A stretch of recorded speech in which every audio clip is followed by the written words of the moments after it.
Aujourd'hui, avec le pasteur Joseph Prince, je veux partager avec vous aujourd'hui quelque chose qui, je le crois, va vous bénir et vous aider à voir votre Père Céleste de façon différente, à mieux apprécier notre Seigneur Jésus et à voir vos prières exaucées.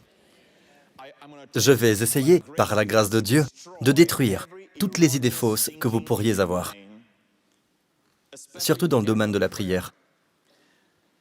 Vous savez à quel point l'Église a souffert du manque de prière.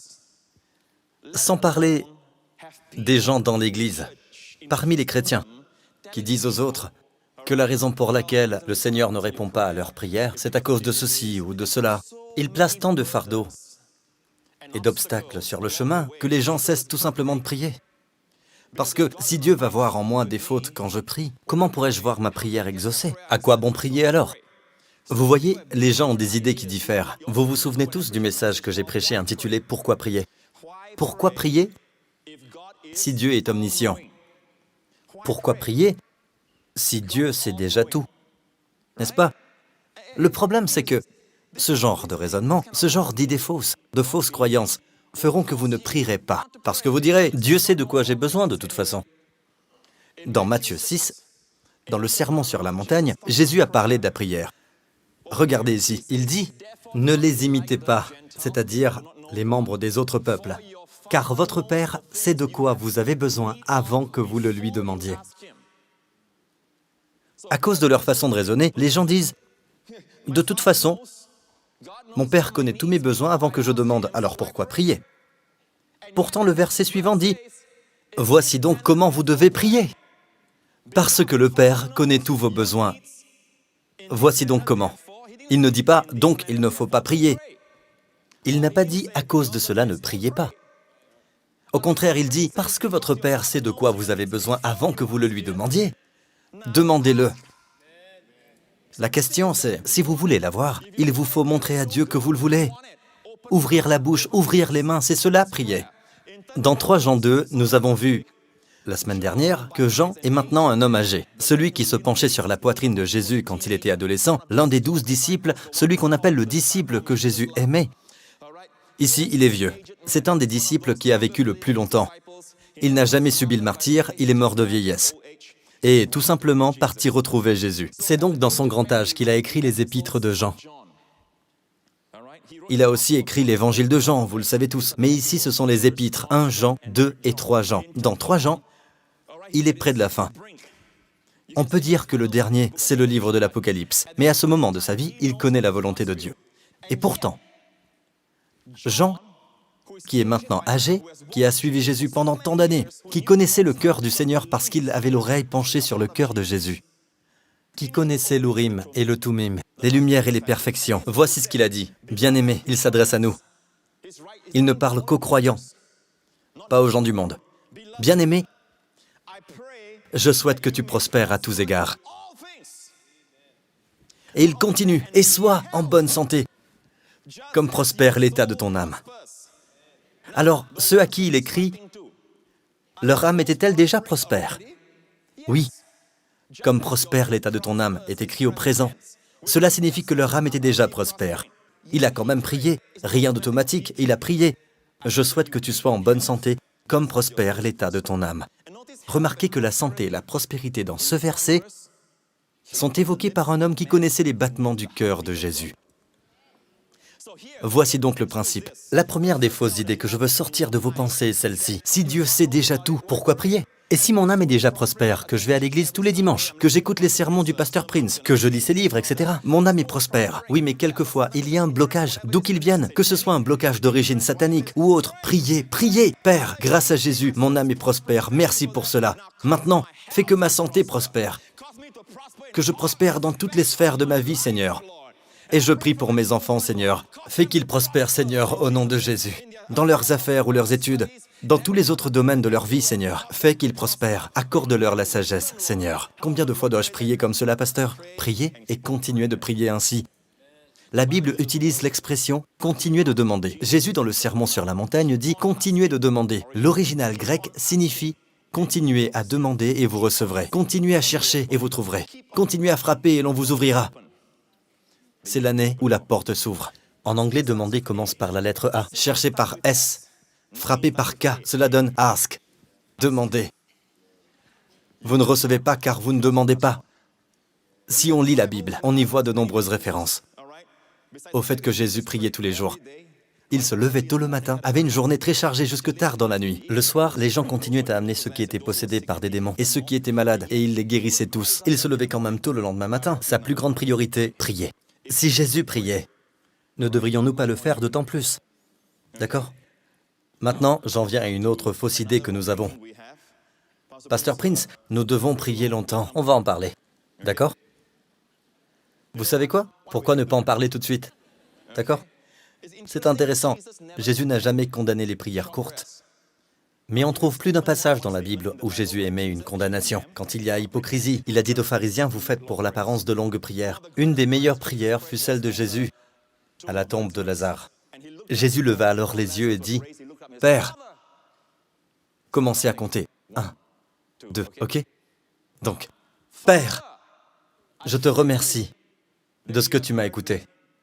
Pour ma part, je savais que tu m'écoutes toujours. Combien de temps? Quelques secondes. Puis il regarde la tombe. Lazare! Sors! En fait, c'est la version française. En hébreu, en araméen, c'est aussi court. Koumi! Un seul mot. Ok? Toutes les prières de Jésus sont courtes. En fait, plus nos prières sont courtes, plus nous le laissons être grand. Nous disons, tout dépend de toi, Seigneur. Les gens disent, vu ta situation, oh là là, il va falloir prier fort. Tu dois prier fort, je suis désolé, mon vieux. Oh là là, cette fois, t'as intérêt à prier fort. Laissez-moi vous dire, priez fort ou non, cela ne dépend pas de vous. D'accord? Cela dépend de celui que vous priez. Amen. Donc la Bible dit, Jésus dit en Matthieu 6, ne les imitez pas, on vient de le voir, regardez le contexte. Les versets qui précèdent, lorsque tu pries, ne sois pas comme les hypocrites. Ils aiment prier debout dans les synagogues et au coin des rues pour être vus des hommes. Jésus dit, je vous le dis en vérité, ils ont leur récompense. Mais toi, quand tu pries, entre dans ta chambre, ferme ta porte et prie ton Père qui est là dans le lieu secret. Et ton Père qui voit dans le secret te le rendra. Il vous le rendra comment? Il vous récompensera de quelle façon? Aussi en secret? Non. Dites-le. Criez-le. Ouvertement. Ouvertement. En priant, regardez bien, en priant, ne multipliez pas de vaines paroles comme les membres des autres peuples. Ne multipliez pas de vaines paroles comme les païens. Ils s'imaginent en effet qu'à force de paroles, ils seront exaucés. Vous savez, les gens s'imaginent qu'à force de paroles, ils vont obliger Dieu à agir. Non, laissez-moi vous dire, Dieu s'est senti poussé à nous donner le plus grand des cadeaux, bien avant que quiconque lui demande d'envoyer son Fils. D'accord? C'était le plus grand des cadeaux. Le plus grand cadeau, la plus grande bénédiction. Vous me suivez? D'accord? Maintenant, il est dit ici, en priant, ne multipliez pas de vaines paroles, comme les païens, qui s'imaginent qu'à force de paroles, ils seront exaucés. Au verset suivant, ne leur ressemblez pas, car votre Père sait. Faites donc des prières simples. Si les réponses ne viennent pas rapidement, persévérez dans la prière. Continuez à demander à Dieu, mais pas d'une manière désespérée, comme si Dieu avait besoin d'être amadoué. Sachez que tout obstacle, toute absence de réponse correspond à un combat spirituel. Continuez à demander, parce que vous le connaissez. Puis-je entendre votre Amen? Vous souvenez-vous de l'histoire des enfants d'Israël? À l'époque de l'arrivée du roi Nebuchadnezzar. Depuis de nombreuses années, que se passait-il? Le roi de Juda s'était mis à adorer des idoles. Et Dieu l'avait averti très tôt. Dieu lui avait envoyé prophète après prophète. Et Dieu envoya le prophète Jérémie au roi de Juda. Et l'avertit des dangers où l'entraînait la dureté de son cœur et son adoration des idoles et tout ce qu'il faisait. Pour finir, Dieu dit, « C'en est assez !» Et il envoya le roi de Babylone, qui est Nebuchadnezzar. Il envahit le pays d'Israël et emmena en captivité tout le peuple de Juda, ainsi que le roi. Et Jérémie prophétisa en ce temps-là. Au fait, Jérémie est un jeune prophète, probablement un adolescent. Un jour, Dieu lui dit, « Ne dis pas, je suis un enfant. Je mets mes paroles dans ta bouche pour que tu arraches et que tu abattes, que tu ruines et que tu détruises. Ce sont mes paroles dans ta bouche, pas les tiennes. Que tu sois vieux ou jeune ne compte pas. Donc voilà le prophète Jérémie. Jérémie prophétisa qu'Israël, que Juda serait en captivité pendant 70 ans. Eh bien, un de ceux emmenés en captivité, un jeune garçon à cette époque, un jeune homme du nom de Daniel. Daniel vécut en captivité sous le règne de nombreux rois. Jusqu'à la 70e année, Daniel, lisons Daniel 9, la première année de son règne, celui de Darius. Moi, Daniel, je me suis aperçu dans les livres.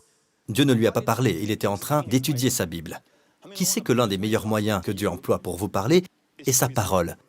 C'est la principale façon, d'accord? Bien, revenons à Daniel. Lui aussi était prophète. Mais Dieu lui a montré par les livres, par la Bible. Je me suis aperçu dans les livres que le nombre d'années indiqué par l'Éternel au prophète Jérémie pour la durée de la dévastation de Jérusalem était de 70. Vous savez en quelle année on était? La 70e année.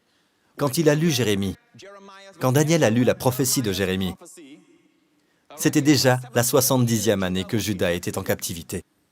Autrement dit, on peut se dire « Alléluia, c'est la dernière année. On va rentrer, n'est-ce pas ?» Mais regardez les versets suivants. Alors, Daniel dit « Je me suis tourné vers le Seigneur Dieu en le recherchant avec des prières et des supplications, en jeûnant et en me couvrant d'un sac et de cendres. » Autrement dit, même si Dieu a promis que la captivité ne durerait que 70 ans, il ne s'est pas assis sur son fauteuil à bascule en disant « Que sera, sera ». Ce qui doit arriver arrivera. Non, il a prié que cela arrive. Pourquoi? Parce que Dieu aime la participation. Dieu prend les ailes de votre prière pour vous envoyer les réponses. Vous me suivez? D'accord. Il a vu la prophétie de Jérémie. Au fait, si vous cherchez la prophétie de Jérémie, c'est dans le livre de Jérémie. Tout ce pays deviendra une ruine, un endroit dévasté, et ces nations seront esclaves du roi de Babylone pendant 70 ans. C'est là où Daniel l'a vu. Le verset suivant. Cependant, lorsque ces 70 ans seront passés, j'interviendrai contre le roi de Babylone. Il sait donc que la fin va venir. Pourtant, il a prié. Il a prié pour que ce que Dieu a prédit arrive. Non pas parce que cela risquait de ne pas arriver, mais parce qu'il veut y prendre part. Les mains ouvertes. Vous me suivez? Bien, souvenez-vous de cela au sujet de Dieu. Dieu est bon. D'accord? Et une des choses que vous pouvez demander est la sagesse. Bien, regardez, si l'un de vous manque de sagesse, qu'il la demande à Dieu. Vous ne savez pas pourquoi prier. Voici une prière que Dieu vous suggère. Si l'un de vous manque de sagesse, qu'il la demande à Dieu. Mais certains d'entre vous ne prieront jamais cela parce que vous êtes persuadés que vous l'avez déjà. Je peux le voir. Certains d'entre vous agissent comme si vous l'aviez déjà reçu. Mais le terme « demande » a un sens continu.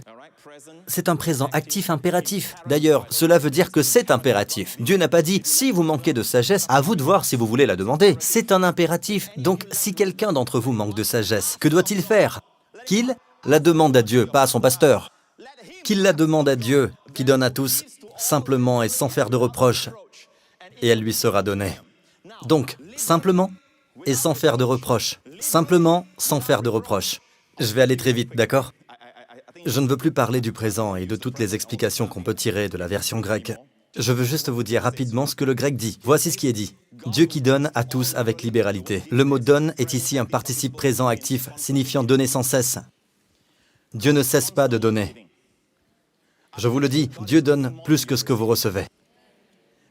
Une grande partie est gaspillée dans nos vies parce que nous ne gardons pas les mains ouvertes. Nous sommes occupés avec notre stress et nos efforts. Nous serrons les dents, essayant d'accomplir cela même que Dieu nous donne gratuitement. D'accord? Dieu est sans cesse en train de donner. C'est l'image de Dieu que vous devez avoir lorsque vous venez vers lui. Ce n'est pas comme si Dieu gardait les mains croisées en disant « Essaye, essaye ». Mieux que ça. Non, Dieu n'est pas comme ça. Dieu n'a pas besoin qu'on le persuade. D'accord? Il donne sans cesse, à tous. Comment donne-t-il? Avec libéralité. C'est un Dieu de libéralité. Je vous le dis, c'est un Dieu de libéralité. Vous le saviez, ça? Savez-vous que Dieu a créé un soleil pour faire briller ses rayons et sa lumière et nous donner bien-être et chaleur sur la planète Terre? Mais les savants nous disent qu'une grande partie de la chaleur, de l'énergie, une grande partie des rayons est gaspillée. Dieu a créé un soleil trop grand pour la Terre. Une petite terre, mais un soleil trop grand. Donc une grande partie est gaspillée. C'est un Dieu de libéralité. Vous entendez? C'est un Dieu de libéralité. Venons au terme, sans reproche. Il donne à tous sans cesse. Il donne avec libéralité. et sans reproche. C'est un seul mot en grec. Sans reproche, c'est... Il y a un mot en grec qui signifie sans trouver de faute. D'ailleurs, sans reproche, ici dans la version grecque, est aussi un participe présent actif qui signifie continuer à ne jamais trouver de faute. Dieu donne sans cesse avec libéralité et continue à ne jamais trouver de faute. Est-ce là le Dieu que vous avez en tête? Est-ce là le Dieu avec lequel vous avez grandi? Dieu est un Dieu qui continue à ne jamais trouver de faute. Quand nous venons à Dieu, je dois d'abord détruire cette idée. Nous avons déjà détruit la première. Pourquoi prier? D'accord? Si Dieu sait tout, pourquoi prierai-je? Numéro 2, si je prie longtemps, Dieu entendra ma prière. On a détruit cela, n'est-ce pas? Numéro 3, voilà une autre fausse idée. Si je viens à Dieu, ça ne sert à rien, Dieu me connaît, il peut tout voir. Ses yeux sont parfaits, il peut voir beaucoup de fautes en moi. Je vous le dis, Dieu continue à ne jamais voir de fautes en vous. Pourquoi? Parce que toutes vos fautes, Dieu les a imputées à Jésus-Christ. Quand il a porté vos péchés sur la croix, et toute la bonté et les mérites, la valeur et la justice de Christ, Dieu les a imputés à votre compte. C'est cela l'Évangile. Ce n'est pas une religion, mais la bonne nouvelle. Amen. Nous terminerons avec un verset. Vous êtes tous avec moi? Vous apprenez? Bon, regardez ce verset. Lui qui n'a pas épargné son propre Fils, mais l'a donné pour nous tous. Comment ne nous accorderait-il pas aussi tout avec lui? Tout d'abord, la première partie. Lui qui n'a pas épargné son propre Fils. Qui est-ce, lui? Le Père. Lui qui n'a pas épargné son propre Fils. Qui est ce Fils? Le Fils qu'il aime. Jésus a fait plaisir au Père, plus que tout autre homme. Parce qu'il a vécu en tant qu'homme, il a plu à Dieu en tant qu'homme, bien qu'il soit pleinement Dieu. Et le Père dit, « Celui-ci est mon Fils bien-aimé. Qui Dieu a-t-il abandonné? Qui est celui que Dieu n'a pas épargné pour que nous soyons épargnés? Le Fils qu'il aimait. » Pensez-y, si Dieu nous a fait ce don immense, alors que nous étions des ennemis, maintenant que nous sommes réconciliés,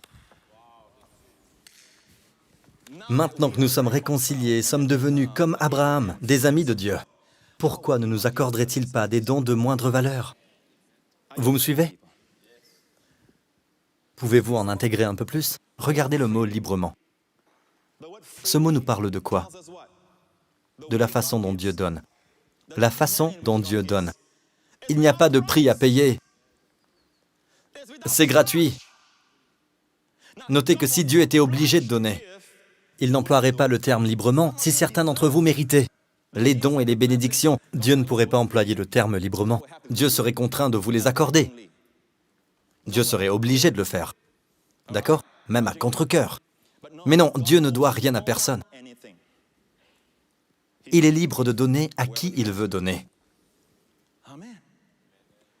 Et comment le recevez-vous? Gratuitement. Si vous dites, mais il faut être obéissant, nous voulons tous être obéissants. Mais il n'a pas attendu que vous obéissiez. Parce que si le critère, c'est l'obéissance, alors on n'est plus dans le librement. Tous les gens qui sont venus à Jésus n'étaient pas encore sauvés, mais ils ont été guéris librement. Tous ceux qui l'ont touché, la puissance à son maximum, Superman ne peut pas rivaliser. Tout le monde est guéri. Je vous le dis, la puissance sortait de lui et les guérissait tous. Librement. Librement. Notez que cela n'est pas dit au passé. Comment ne nous accorderait-il pas aussi tout avec lui? Mettons cela au passé, d'accord? Ce n'est pas dit au passé. Il n'est pas dit « Ne nous a-t-il pas aussi tout accordé avec lui ?» Au passé. Il ne dit pas « à accorder », n'est-ce pas? Même si c'est vrai, Dieu nous a tout donné quand il nous a donné Jésus. Mais ce n'est pas ce que ce verset dit. Ce verset dit « Comment ne nous accorderait-il pas ?» Dites « accorderait », présent du conditionnel. Cela veut dire qu'à partir de maintenant, si Dieu nous fait don de son Fils, eh bien après cela, comment ne nous donnera-t-il pas, dès maintenant et dans le futur, à jamais? Dieu va toujours se montrer, se manifester comme celui qui donne avec abondance. Cela nous donne de l'espoir pour le présent et le futur. Ce n'est pas un passé. Il nous a donné librement. A donné, c'est au passé, oui, mais ce n'est pas ce que nous dit ce verset. Il parle du futur, quelles que soient les exigences auxquelles vous ayez à faire face. Il y a cela. D'accord? Mon temps est écoulé. Vous me donnez encore 5 minutes? Vous m'accordez 5 minutes? Il y a encore un autre verset que je voudrais vous laisser. Et après, on va le mettre en œuvre. Pour terminer. Prêt? 2 versets seulement, d'accord? 2 versets. Vous savez pourquoi? Parce qu'ils vont ensemble. Regardez ce verset, 1 Chroniques 4. 2 versets, ok? Prêt? Dites Jabez. Dites Jabez. Son nom signifie douleur. Quel nom a donné à son fils?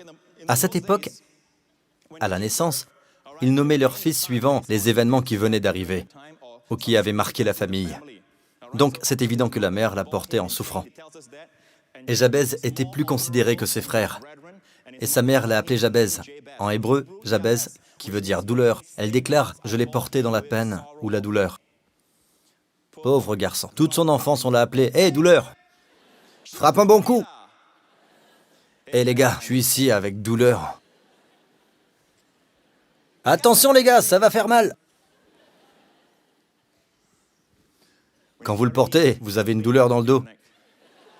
Pauvre gars. J'ai toutes ces idées qui me viennent. Passons. Vous me faites perdre mon temps, Pasteur Prince. D'accord. Regardez. Il était plus considéré que ses frères. Il y a des gens qui vous disent, et je vais terminer par cela, vous verrez des amis contester ce sermon.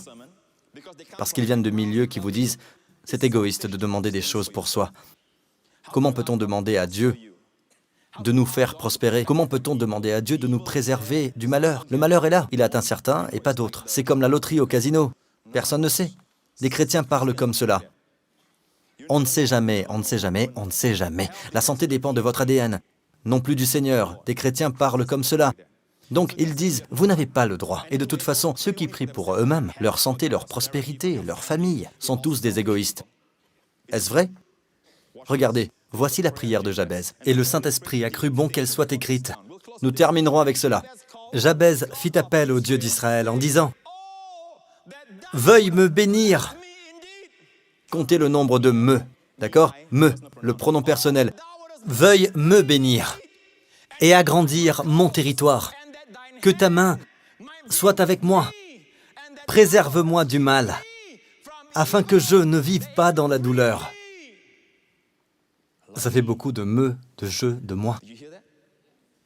Et Dieu accorda ce qu'il avait demandé. Le pronom pour Dieu est « tu », ta main, une seule fois. Je, moi, me, 5 fois. Il y a plus de moi, mais savez-vous ce que Dieu dit de cette prière? Les gens disent que quand on prie pour la santé et ce genre de choses, ils disent qu'on est égoïste. Mais Dieu dit, au verset 9, que Jabez était plus considéré. Pourquoi se battre? Tricher, comploter pour obtenir ce que l'on veut. Pourquoi?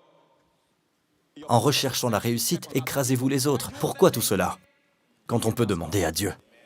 Il était plus considéré. Le mot « considéré » est le terme pour gloire, kavod en hébreu. Il y avait cette présence, il avait cette présence, il avait la gloire. Eh bien, Dieu dit que lorsque vous priez ainsi, vous êtes plus considérés que ceux qui ne le font pas. Et je vous le dis, ceux qui ne prient pas Dieu de les préserver du malheur, de les bénir, d'étendre leurs limites pour la prospérité, devinez quoi? Ils vont étendre leurs limites par eux-mêmes.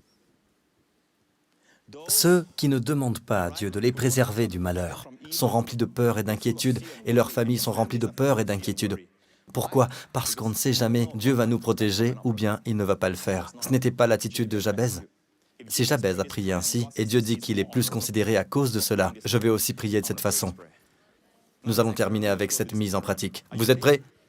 Vous voyez la longueur de cette prière? Affichez le minuteur. Voilà. Bon, affichez la prière. Elle est sur l'écran. D'accord? Nous avons toute la prière sur l'écran. Si vous y réfléchissez, c'est une prière qui change la vie. Elle a changé la vie de Jabez. Et son histoire n'est relatée que dans 2 versets. Dieu lui a accordé ce qu'il lui demandait. Dieu va-t-il exaucer des prières qui sont longues, avec beaucoup de mots? Êtes-vous prêt à prier? Ne vous précipitez pas, d'accord? Prenez votre temps. Suivez-moi maintenant, prêt? Le minuteur est en place. On y va tous. Veuille me bénir et agrandir mon territoire. Que ta main soit avec moi. Préserve-moi du mal, afin que je ne vive pas dans la douleur. Waouh! Je n'avais pas prévu cela. Je ne savais pas que ce serait si long. Mais 15 est un bon nombre. 15 est le nombre du repos. Un bon nombre. Si vous priez de cette façon, vous le découvrirez. Ce nombre est juste un rappel. Certaines des prières les plus puissantes, celles qui changent la vie, qui changent le destin, sont des prières simples. Priez sincèrement, avec foi. Celui qui ne cesse de donner, qui est probablement heureux qu'on lui adresse une demande. Sur Terre, tous sont tellement occupés à travailler pour eux-mêmes, à produire pour eux-mêmes. Dieu a trouvé un Joseph Prince. Dieu vous a trouvé, vous. Mettez votre nom là, vous qui demandez à Dieu. Amen. Et ne permettez pas aux pensées de la chair ou au diable de dire « Allez, serre-toi de ta tête. C'est trop tard. Allez, serre-toi de ta tête. Comment Dieu guérirait-il le cancer? Allez, serre-toi de ta tête. » Le problème, c'est que vous utilisez votre tête. D'accord? Et c'est pourquoi David a coupé la tête de Goliath. Beaucoup d'ennemis d'Israël ont été frappés à la tête, le saviez-vous? Une femme a pris un pieu et un marteau et a fracassé la tête du général, qui était en fait l'ennemi d'Israël. Il s'était endormi dans sa tente, il était très fatigué. Elle l'a endormi avec du lait. Pendant qu'il dormait, elle lui a fracassé la tête. La victoire est revenue entièrement à une femme. Je vous le dis, peuple de Dieu, c'est votre plus grand problème. Dites à votre voisin, tu as un grand problème, hein? Allez, peuple de Dieu, Dieu vous donne librement, Dieu donne sans cesse, et il continue à ne jamais trouver de faute. Louez-le, rendez-lui gloire, Dieu est bon. Lui qui n'a pas épargné son propre fils, mais qui l'a livré pour nous tous. Comment ne nous accorderait-il pas? Comment ne nous accorderait-il pas? Comment ne nous accorderait-il pas aussi? Quoi donc? Tout avec lui.